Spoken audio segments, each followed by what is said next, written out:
Tenth class बच्चों good afternoon. मैं John miss बोल रही हूँ, आपकी ज्योग्राफी की मैं। बच्चों एक बार फिर से मैं आप सभी टेंथ क्लास के बच्चों का ऑनलाइन सोशल साइंस की क्लास में स्वागत करती हूँ। बच्चों पिछले दिनों हम लोगों ने जो संसाधन एवं विकास है ना का लेसन पढ़ रहे थे, उसका एक भाग है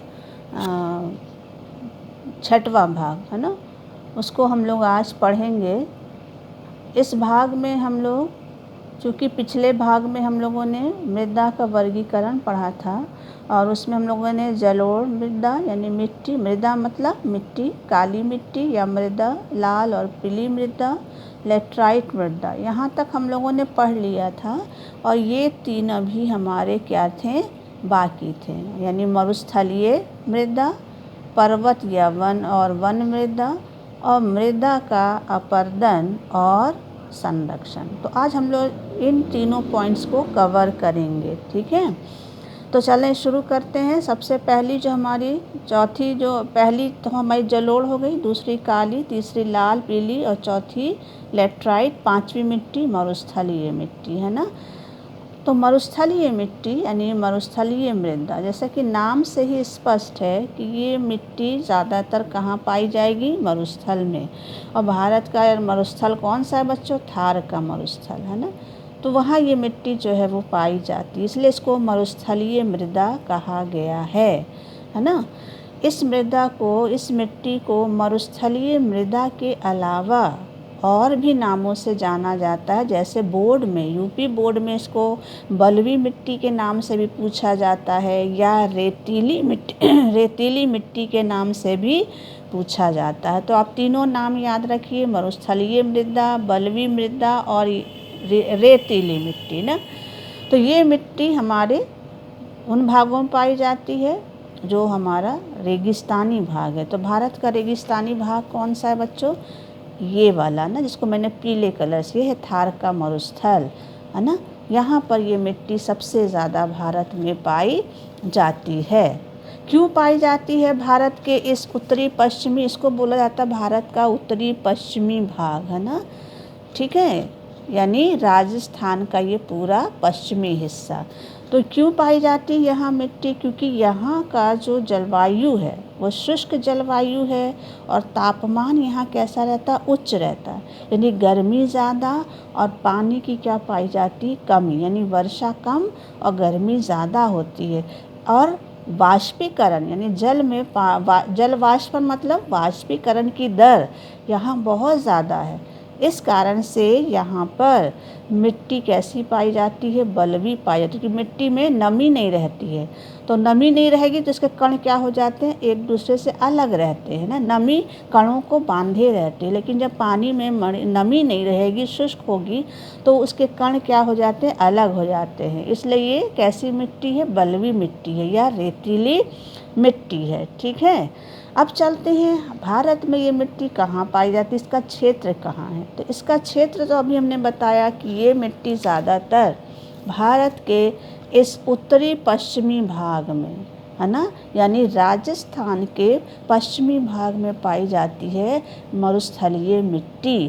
केवल राजस्थान, यहाँ तो सबसे ज़्यादा पाई जाती है राजस्थान के पश्चिमी भाग में, लेकिन इसके अलावा बच्चों गुजरात का हमारा उत्तरी भाग है, पंजाब हरियाणा का दक्षिणी भाग है, पश्चिमी उत्तर प्रदेश के कुछ भागों में रेतीली मिट्टी जो है वो पाई जाती है।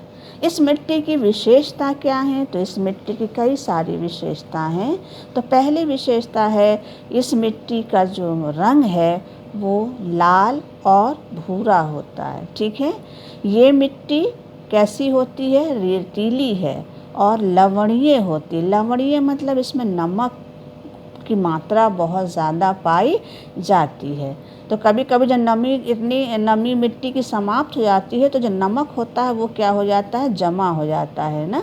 तो इसलिए इस मिट्टी की दूसरी विशेषता क्या है कि ये रेतीली है है ना। आपने रेत देखा ना, रेतीली है और लवणीय होती। लवणीय मतलब नमकीन होती, इसमें नमक की मात्रा होती है।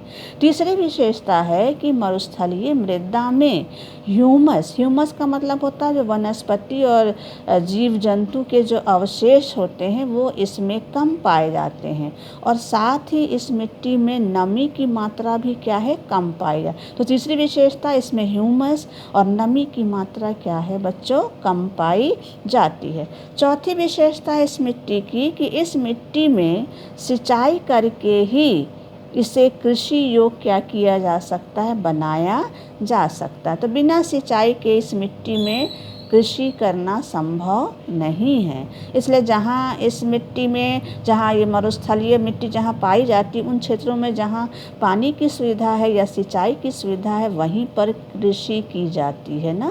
तो सिंचाई करके इस मिट्टी को कृषि योग्य बनाया जा सकता है। तो ये हो गई आपकी मरुस्थलीय यानी बलुई मिट्टी की विशेषता। अब चलते हैं इसमें कौन सी फसलें बोई जाती हैं। तो चूँकि बच्चे इस मिट्टी में नमी कम होती है और वनस्पति अंश बहुत कम पाया जाने, पोषक तत्वों की कमी होती है, तो इस मिट्टी में सिंचाई के द्वारा ही फसलें उगाई जाती हैं। कौन सी फसलें उगाई जाती हैं, तो इसमें सिंचाई के द्वारा गेहूँ, कपास, ज्वार, बाजरा और मोटे अनाज जैसी फसलें क्या की जाती हैं, उगाई जाती है। तो जहाँ सिंचाई की सुविधा है वहाँ इस मिट्टी में गेहूँ, कपास, ज्वार, बाजरा और मोटे अनाज आदि क्या किए जाते हैं, उगाए जाते हैं। हो गया, इतना समझ में आ गया बेटा। अब हमारी छठवीं मिट्टी कौन सी है, वन मृदा। जैसा कि नाम से ही स्पष्ट है कि ये वन मृदा कहाँ पाई जाती होगी, उन भागों में। इसको पर्वत और पर्वतीय और वन मृदा भी कहा जाता है। तो ये मृदा ज़्यादातर भारत के उन भागों में पाई जाती है जो कैसे क्षेत्र हैं, पहाड़ी क्षेत्र हैं, पर्वतीय क्षेत्र हैं, और जहाँ पर ये मृदा पाई जाती है, जहाँ पर्याप्त क्या होती है बच्चों, वर्षा होती है। तो भारत का जो ये हिमालय वाला क्षेत्र है ना, जिसको मैंने लाइट ग्रीन कलर से, यानी जम्मू कश्मीर से लेकर अरुणाचल प्रदेश तक ये पर्वत और वन मृदा जो है वो पाई जाती है। और उन भागों में जहाँ पर्याप्त वर्षा होती है और यहाँ पर क्या पाए जाते हैं, वर्षा वन पाए जाते हैं, यानी वन पाए जाते हैं। ऐसे भागों में, पर्वतीय और पहाड़ी भागों में हमारी पर्वत और वन मृदा पाई जाती है। तो कहाँ पाई जाती है, हिमालय के पर्वतीय भागों में। कहाँ से लेकर, जम्मू कश्मीर से लेकर अरुणाचल प्रदेश में। क्यों, किन भागों में, जहाँ पर्याप्त वर्षा है और जहाँ वर्षा वन, वर्षा वन का मतलब सदाबहार वन पाए जाते हैं। इस मिट्टी की दूसरी विशेषता है कि ये मिट्टी या मृदा जो है उनका गठन यानी निर्माण पर्वतीय पर्यावरण के अनुसार उसमें क्या आता है, बदलाव आता है। यानी इसके निर्माण पर यहाँ का जो पर्यावरण है उसका क्या पड़ता है, प्रभाव पड़ता है। इसलिए पर्वतीय भाग में भी जो वन मृदा है उसके गठन में क्या पाया जाता है, बदलाव पाया जाता है। ठीक है। तीसरी विशेषता है इस मिट्टी की कि नदी घाटियों में, है ना, दोमट और सिल्टदार, सिल्टदार मतलब जो महीन कण वाली होती, कीचड़ वाली, है ना। तो नदी घाटियों में दोमट और सिल्टदार यानी वन मृदा जो है वो नदी घाटी में दोमट मिट्टी के रूप में पाई जाती है, और सिल्टदार यानी महीन कण वाले कीचड़ के समान ये मिट्टी पाई जाती है। परंतु जो ऊपरी भाग है पर्वतों का या पहाड़ी का, वहाँ इस मिट्टी के गठन में बदलाव आ जाता है। वहाँ इस मिट्टी के कण जो होते हैं वो मोटे होते हैं। तो निचले भागों में दोमट मिट्टी यानी महीन कणों वाली मिट्टी पाई जाती है, और जो ऊपर वाले भाग है यानी पहाड़ों के जो ऊपरी भाग है, ऊपरी ढाल जो हैं, वहाँ वन मृदा के कण क्या हो जाते हैं, मोटे, यानी वहाँ मोटे कण वाली मिट्टी जो है वो पाई जाती है। तो ऐसा क्यों है, क्योंकि पर्वतीय पर्यावरण में क्या होता है, बदलाव होता है ना। इसलिए इसके मिट्टी के निर्माण में या गठन में भी क्या आ जाता है, बदलाव आ जाता है। चौथी विशेषता क्या है बच्चों, कि इस मिट्टी में भी ह्यूमस यानी वही वनस्पति अंश यानी पोषक तत्वों की क्या पाई जाती है, कमी पाई जाती है। और अधिसिलिक मतलब होता ज़्यादा, अधिक मात्रा में, सिलिक मतलब सिलिका, यानी इस मिट्टी में अधिक मात्रा में सिलिका जो है वो पाया जाता है। तो इसकी चौथी विशेषता है कि ये मिट्टी अधिसिलिक है, यानी इसमें सिलिका की मात्रा ज़्यादा होती है। और ये मिट्टी ह्यूमस रहित होते हैं। ह्यूमस मतलब इसमें पोषक तत्व, वनस्पति अंश नहीं पाए जाते हैं जो मिट्टी को उपजाऊ बनाते हैं। ठीक है। पांचवी विशेषता क्या है कि नदी घाटियों के निचले भागों में ये मिट्टी ज़्यादा क्या होती है, उपजाऊ होती है। यानी ऊंचाई पर ये कंकरीली पथरीली होती, लेकिन जैसे हम निचले भाग में आते हैं वैसे ही इस मिट्टी की उपजाऊपन क्या हो जाती, बढ़ जाती है। यानी इस मृदा में ये मृदा कैसी होती, उपजाऊ होती है। ठीक है। अब चलते हैं कि वन मृदा में कौन सी फसलें उगाई जाती हैं। तो वन मृदा में खास तौर से चाय और चावल की खेती जो है की जाती है। इसके अलावा जो ऊंचाई वाले भाग हैं, जहाँ ऊंचाई ज़्यादा है, जहाँ पर पथरीली मिट्टी वो पाई जाती है, कंकड़ पत्थर युक्त मिट्टी है, वहाँ पर फलों की खेती, जैसे सेब है, नाशपाती है, खुबानी है, इस तरह की फलों की खेती जो है इस पर्वत और वन मृदा में की जाती। तो समझ में आ गया वन मृदा क्या है। वन मृदा या पर्वत वन मृदा वो मृदा है जो आमतौर पर भारत के पहाड़ी और पर्वतीय क्षेत्रों में पाई जाती है, जहाँ पर्याप्त वर्षा होती है और जहाँ कौन से वन पाए जाते हैं, वर्षा वन, यानी सदाबहार वन पाए। भारत में इसका क्षेत्र कहाँ है, तो भारत में इसका क्षेत्र है हिमालय, है ना। हिमालय में भी कहाँ, कश्मीर से लेकर अरुणाचल प्रदेश तक। अब चलते हैं, इस लेसन का आखिरी भाग है वो है हमारा मृदा अपरदन। तो दोनों मिट्टी समझ में आ गई, मरुस्थलीय, पर्वत और वन मृदा। अब चलते हैं मृदा अपरदन और संरक्षण। ये मिट्टी की बहुत बड़ी समस्या है बच्चों, मृदा अपरदन, जो मिट्टी की उर्वरता को क्या कर देती है, कम कर देती है। तो मृदा अपरदन और संरक्षण ये हमारा नेक्स्ट हेडिंग है। मृदा अपरदन बोर्ड में भी आता है बच्चों, है ना। तो मृदा अपरदन क्या है, सबसे पहला तो यही क्वेश्चन है कि मृदा अपरदन किसको कहते हैं।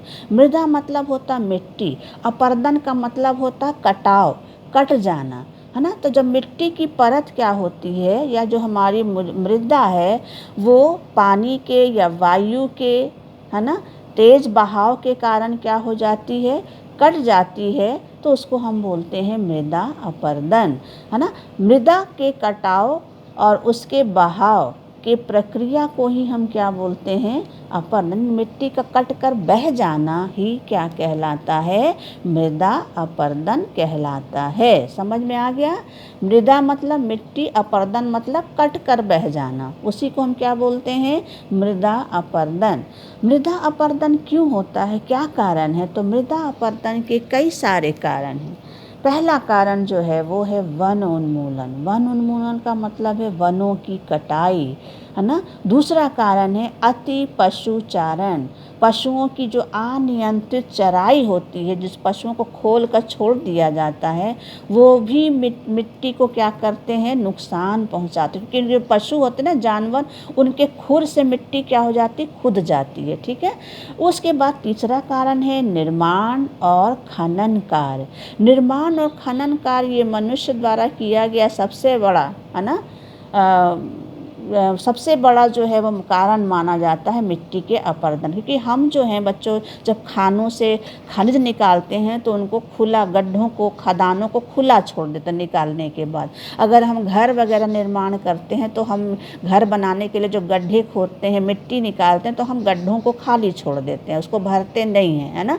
इस कारण से मिट्टी का क्या होता है, अपरदन होता है। चौथा कारण है वो है प्राकृतिक तत्व। कुछ प्राकृतिक तत्व हैं जो सबसे ज़्यादा मिट्टी को क्या करते हैं, नुकसान करते हैं। उसमें पवन यानी हवा, हिम नदी यानी जो हमारी बर्फ़ की नदी है, यानी हिम मतलब बर्फ़, नदी मतलब नदी, बर्फ़ की नदी, वो वहाँ पाई जाती है जहाँ बहुत ठंड पड़ती है ना, ग्लेशियर जिसको हम इंग्लिश में बोलते। और जल, जल कौन सा ठहरा हुआ जल नहीं, बहता हुआ जल, या तो बहता हुआ जल हो या फिर नदी का जल हो, है ना। अब बरसात का दिन आ रहा है, अब नदियों में बाढ़ आएगी। अब जब बाढ़ आती है तो नदी बहुत तेज़ी से मिट्टी का क्या करती है बच्चों, कटाव करती है। तो ये प्राकृतिक तत्व हैं जो मिट्टी का या मृदा का क्या करते हैं, अपरदन करते हैं। इसके बाद आता है हमारा 5वां कारण, वो है कृषि के तरीक, है ना, कृषि के तरीक गलत, है ना, कृषि के गलत तरीकों से कृषि करना। यहाँ एक वर्ड छूट गया है बच्चों,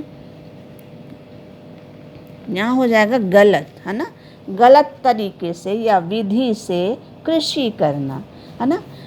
तो गलत तरीके से या विधि से कृषि करना भी मिट्टी अपरदन का क्या है, कारण है। तो ये कितने कारण हो गए, 1 2 3 4 5 कारण हो गए किसके, मृदा अपरदन के। तो समझ में आ गया मृदा अपरदन क्या है, मृदा अपरदन के कारण क्या हैं। अब चलते हैं बच्चों मृदा अपरदन के प्रकार। मृदा अपरदन मुख्य रूप से 2 प्रकार का होता है, ठीक है। एक तीसरा प्रकार भी बुक में आपके दिया है, लेकिन 2 मुख्य हैं। एक है अवनालिका अपरदन जिसको हम गुली इरोजन भी बोलते हैं, दूसरा है चादर अपरदन जिसको हम शीट इरोजन भी कहते हैं, है ना। गुली इरोजन या अवनलिका, अवनलिका मतलब नाली के रूप में, जब मिट्टी जो है नाली के रूप में या गहरी गहरी क्या होती है, गहरी वाहिकाओं के रूप में, है ना, क्या हो जाती, कट जाती है। यानी बहता हुआ जल जब मिट्टी को काफ़ी गहराई तक क्या कर देता है बच्चों, काट देता है ना, यानी इतना क्या गहरा काट देता है कि मिट्टी में गहरी गहरी नालियाँ जैसी बन जाती हैं, वाहिकाएं बन जाती हैं, अवनालिकाएं बन जाती हैं। तो वो मिट्टी फिर खेती करने के योग नहीं होती है, ना उस मिट्टी में ना हम जुताई कर सकते हैं और ना खेती कर सकते, यानी वो अयोग्य हो जाती कृषि के लिए, है ना। ऐसी भूमि को हम, है ना, क्या बोलते हैं, उत्खात भूमि यानी बैड लैंड बोलते हैं, उत्खात भूमि यानी बैड लैंड के नाम से जानते हैं। और इसका बहुत बड़ा उदाहरण है आपके भारत में, है ना, मध्य प्रदेश में और राजस्थान की सीमा में चंबल का बीहड़, चंबल का बीहड़ जो है वो चंबल नदी के द्वारा इतना ज़्यादा अपरदन किया गया है कि बीहड़ जो है खड्डों के रूप में, खाइयों के रूप में और छोटे छोटे मिट्टी के टीलों के रूप में क्या करा जाता है, जाना जाता है। तो चंबल नदी ने इस क्षेत्र को इतना काट दिया है, उसका इतना कटाव कर दिया है कि वो पूरा क्षेत्र जो है वो एक बीहड़ के रूप में बदल गया। पहले ये बीहड़ डाकुओं की छिपने की जगह थी, अब तो खैर डाकू वगैरह नहीं है, ठीक है। तो अवनालिका में गहराई तक पानी, क्या नदी का जल, बहता हुआ जल मिट्टी को गहराई तक काट देता है, इसलिए इसको बोलते हैं अवनल। अवनलिका का मतलब होता है नाली के समान, गहरी नाली के। अब आता है दूसरा चादर अपरदन, यानी जिसको हम बोलते हैं शीट इरोजन। कई बार बच्चों ऐसा होता है कि जब पानी या जल जो है विस्तृत क्षेत्र, यानी एक विस्तृत क्षेत्र मतलब बहुत बड़े क्षेत्र को क्या कर लेता है, ढके हुए होता है और ढाल के साथ नीचे की ओर क्या करने लगता है, बहने लगता है।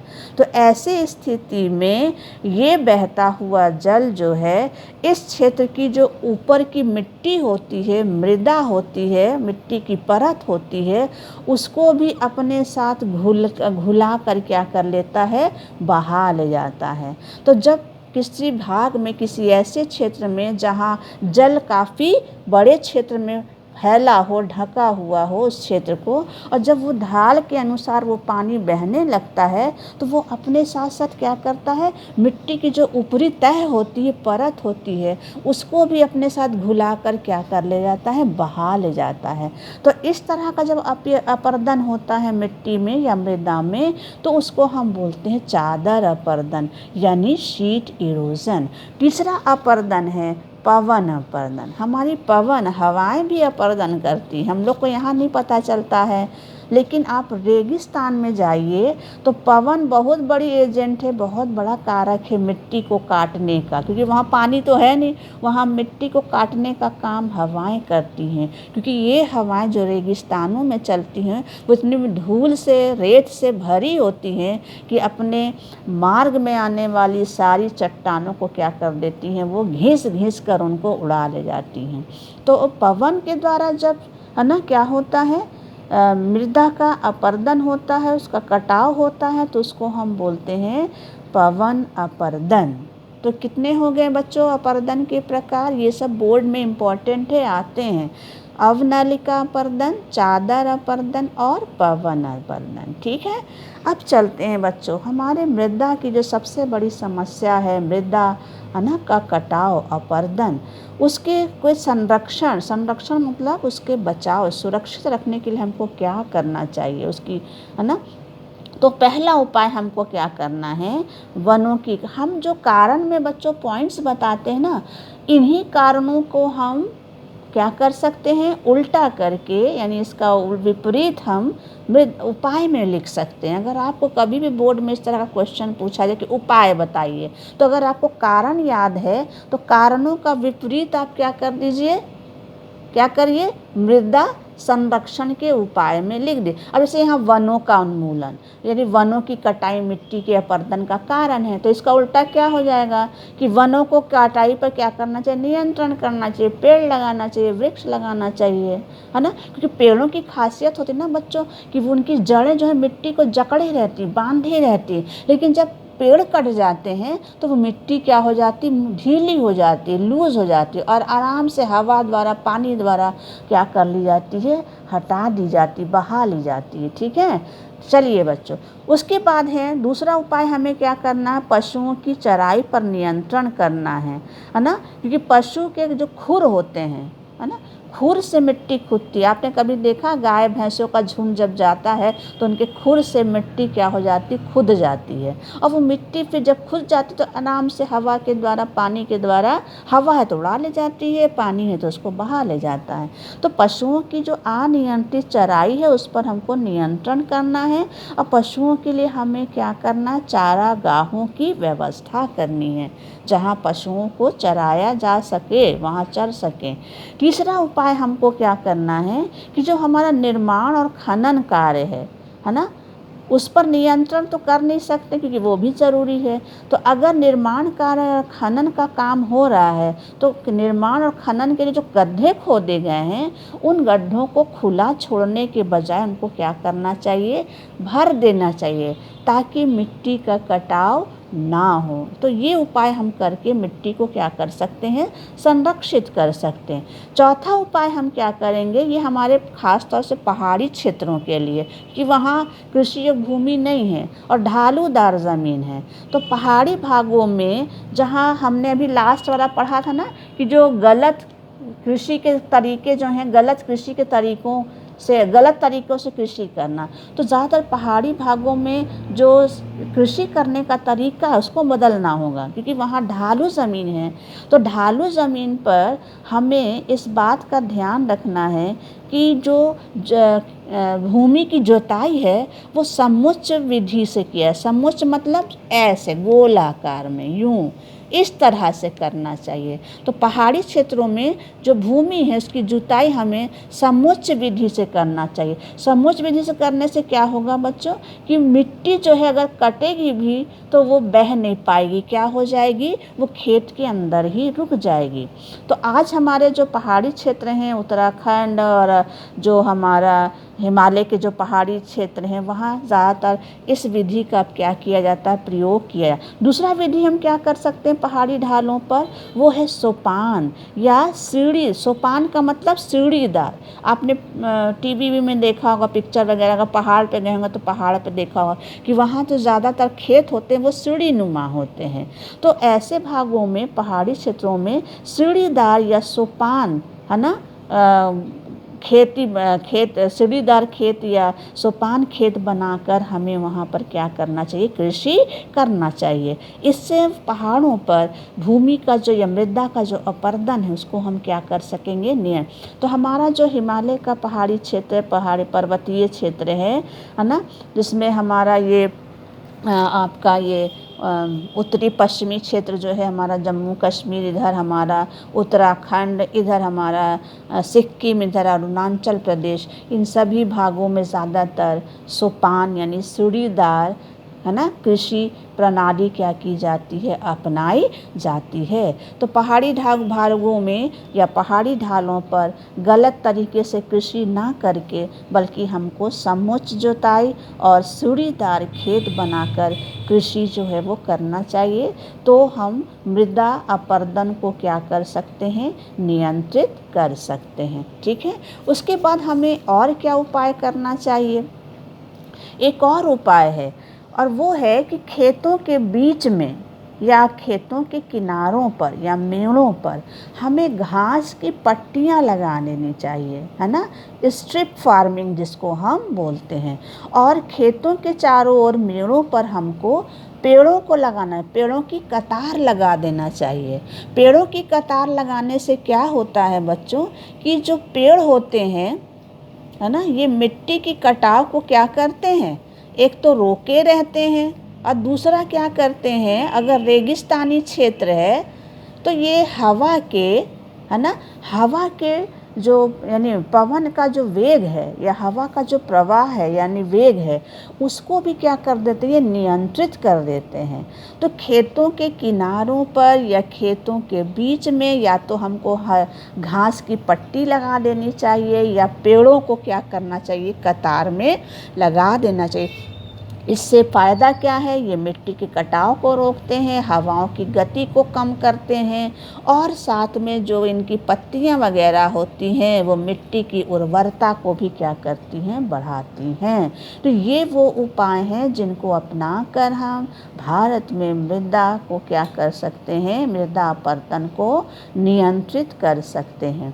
जो हमने अभी बताया कि घास की पट्टियाँ या पेड़ों को कतारों में लगा देना चाहिए, भारत में ये प्रणाली अपनाई जाती है कई जगह। खास तौर से इसका उदाहरण हम पश्चिमी भारत में राजस्थान में देख सकते हैं।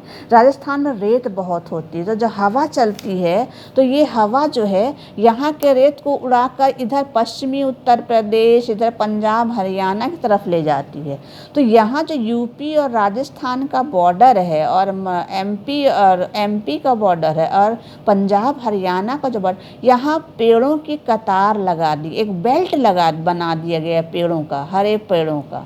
अब ये पेड़ क्या करते हैं, इधर से आने वाली जो हवा है इनकी गति को क्या कर देते हैं, उसमें बाधा डाल देते हैं। तो जो रेत इधर आनी चाहिए वो रेत यहाँ आने से क्या हो जाती, बच जाती है और वो यहीं राजस्थान में क्या रहती है, जमा रहती है।